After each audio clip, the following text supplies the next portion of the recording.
Capturing candid photos is our topic today on Luminar Coffee Break, and it begins now.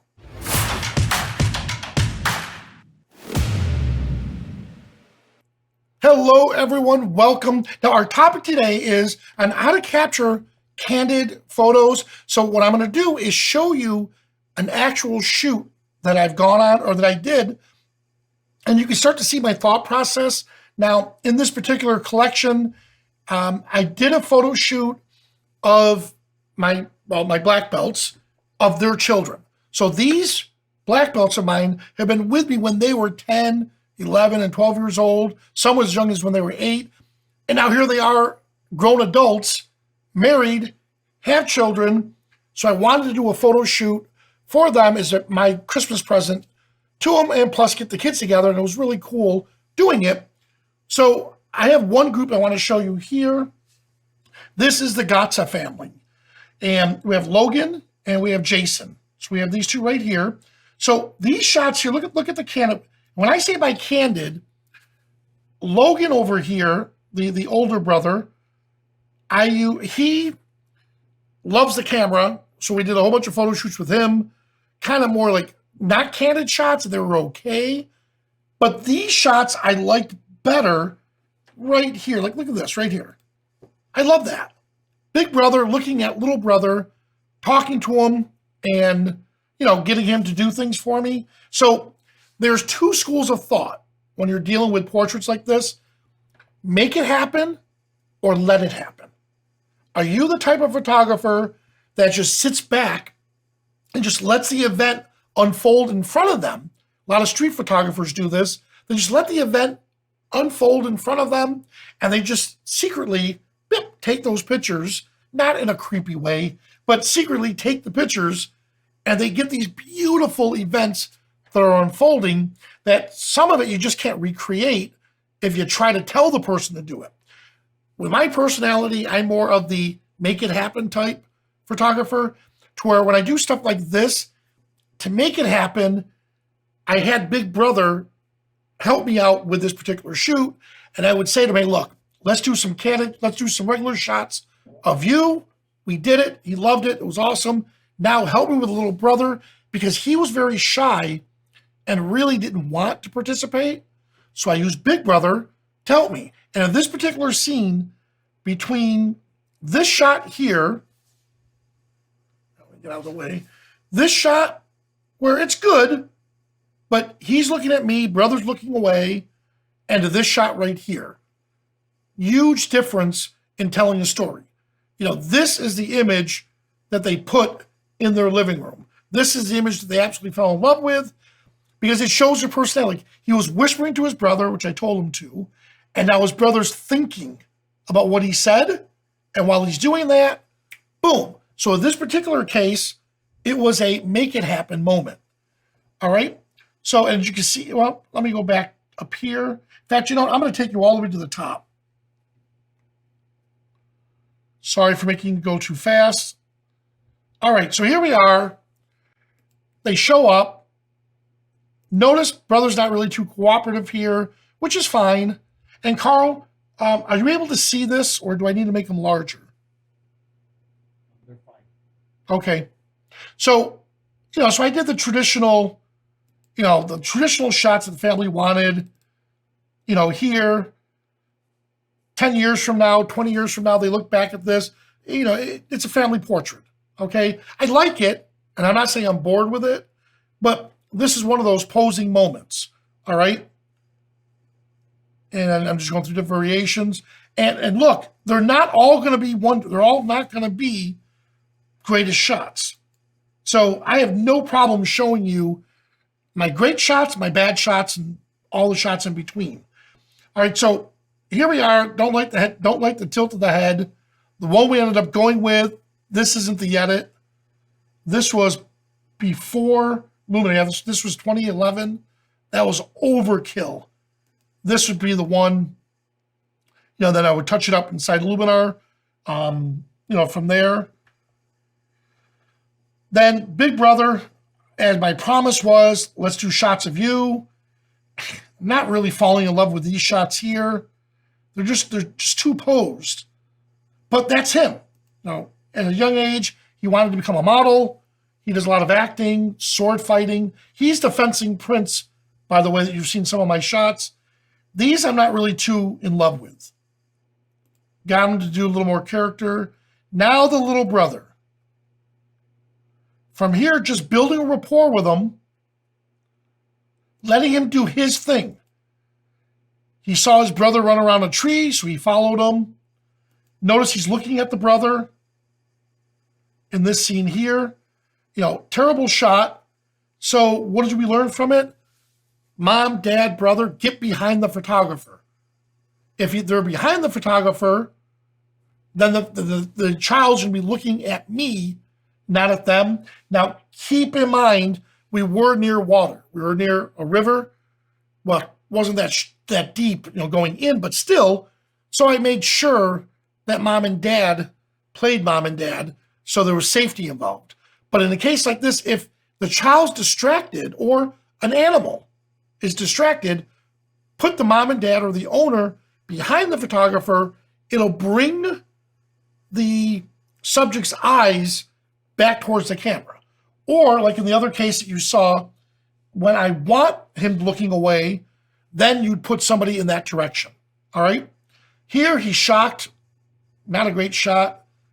Looking at mom and dad for direction. Did a funny. Mom got behind me. Said something funny. And by the way, Carl, notice the Dutch tilt. Trees don't grow like that. So the Dutch tilt looked much better for this particular scene.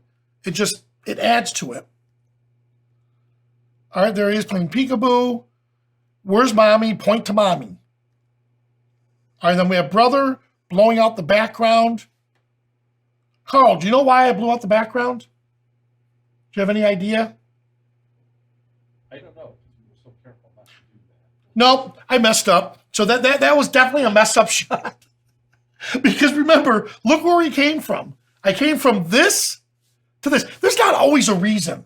And you know, and I love how photographers do that. They screw something up and it came out really good. And they're like, so now I purposely did this because of, guys, I mess up just as much as you do. You know, and the goal is to take shots that are pleasing and that people love. That's the goal. You're gonna get shots like this. And again, I screwed it up because I went from this area here to quickly go to here. Let's see what the settings were. Get me out of there. Let's see what my settings were. My settings were 5.6, an 80th of a second, 200 millimeter lens, ISO 200, broad daylight. Oh man, of course it's gonna get blown out. All right. All right, it's getting better. Here, this I will say I did purposely want it to be more of a softer approach. All right, so now candid shots. Here's dad talking to Jason. All right.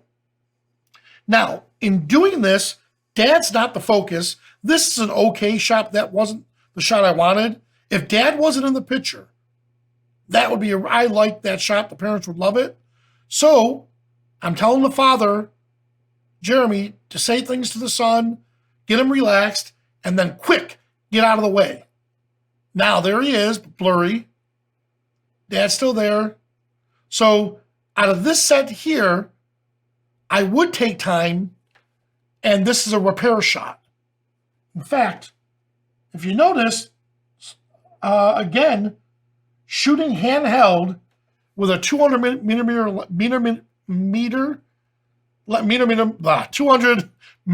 lens, 5.6, an 80th of a second, way too slow.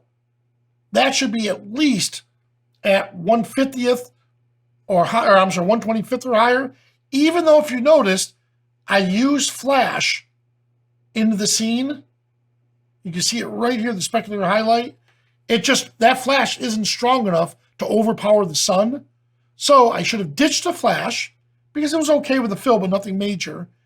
Crank that shutter speed up so there's no camera shake. In this case here, To save this image, if they wanted it, I would copy this background here, flip it, and paint out the father using this section of the background. All right. So let's continue. Oh, here we are. I love this shot. Way too blurry. Of course it is. Shooting at such a low shutter speed with that big of a lens moving quickly, something's got to give. And in this case, great image, photographer messed up. All right, put brother up against the tree, got the shots. Now here comes the candid ones. I pointed, he pointed back. Point to mommy, point to the photographer, point here, point there. So mom is giving him instructions. Notice what he's doing now. So again, a way to make it happen instead of letting it happen. They're just walking, hoping to catch some stuff. All right, here we go. We have a good shot here. Okay, this shot, if the little brother were looking at me, that would have been a killer shot. But again, you're dealing with children. You don't always, I just think that would have been so cool. I tried to stage it. Yes, again with that Dutch tilt. I tried to stage it. He wasn't cooperating. All right, here we go. Back onto the rock scene. Okay stuff. Nothing like, oh my God, these are amazing. Because again, those shots, once again, are being posed. So let's come down. Here we go. Dad's holding them. Now Dad's getting the idea. Now we're getting the shots. This is a real easy fix. Getting rid of Dad in the scene. Here we go.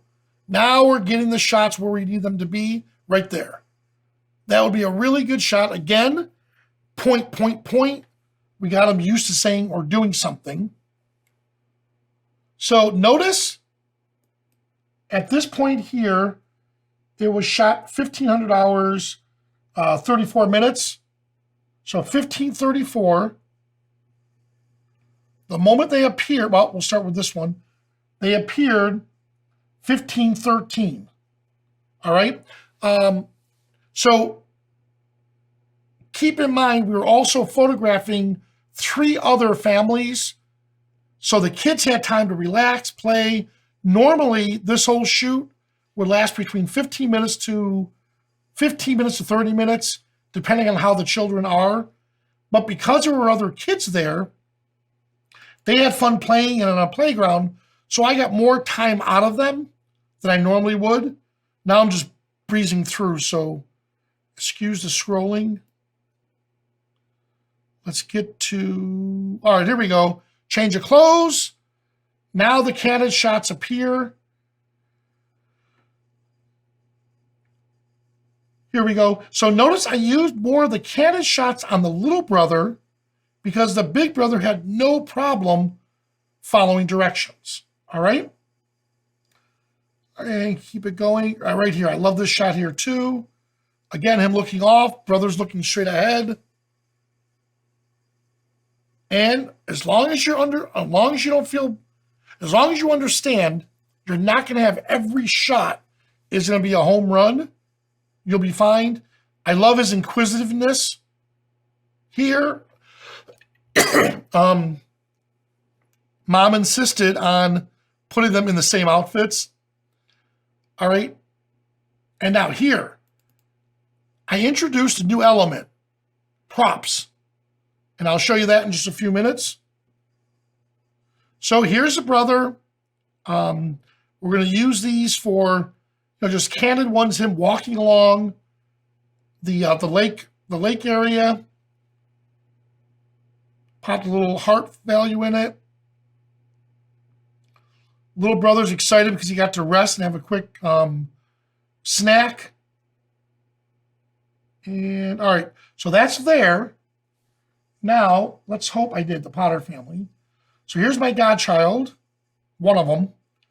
So they were all part of the team that were here let the kids play. They got a little aggressive.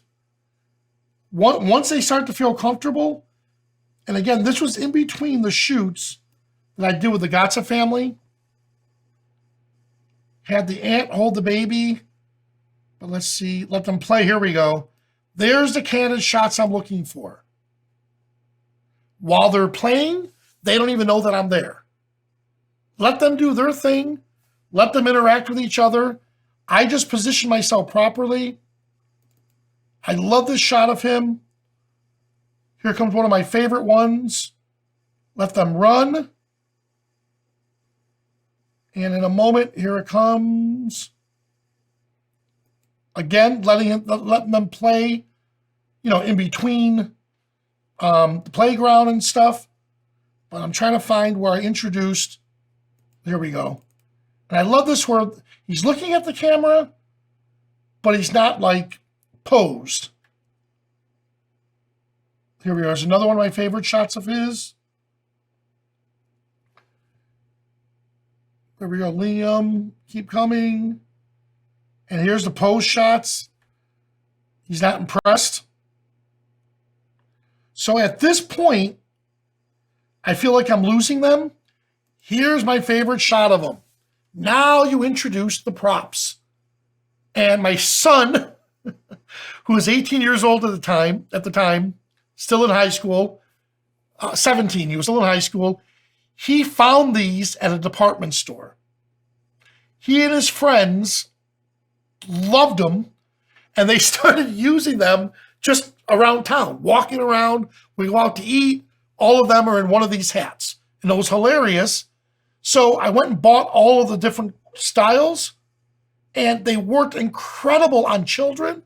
They worked even better on adults when I went to a office party, and I brought these hats with me.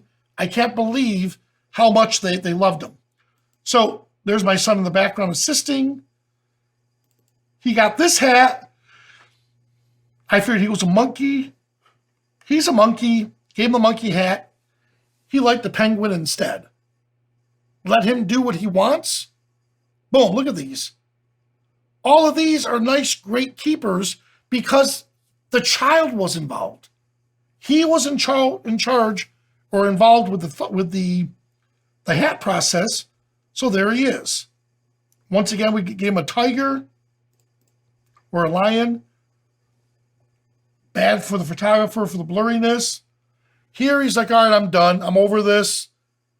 Let's go on to something else. Once they get like this and they're over it, either change it up here, which we could fix this, or know when it's time to shut it down. And again, this is children. So I did get a couple of these shots that were okay. I like these. Little motion blur with them moving. And of course, mom helping out. And now he's back on track again. Look at mom working really hard to make him laugh. And then mom got out of there quick. There's the shot. There we go. But like I said, once he felt he was done, he was done. Let him play. And you can definitely see where he's getting tired. He wants to play with the other children. So let him do it. Here we go. Now the candid shots again. He wanted that playground. I think I joked about Michael Jordan, how he kept sticking his tongue out. So Liam started doing the same thing. Now we got the shots without his tongue sticking out. That's what mom and dad wanted. And let's see if towards the end. Yep. And then little sister woke up from her nap. Got a few shots from here. Nothing major. Here we go. Mom tickling her feet. And we're right about at the end of that part there.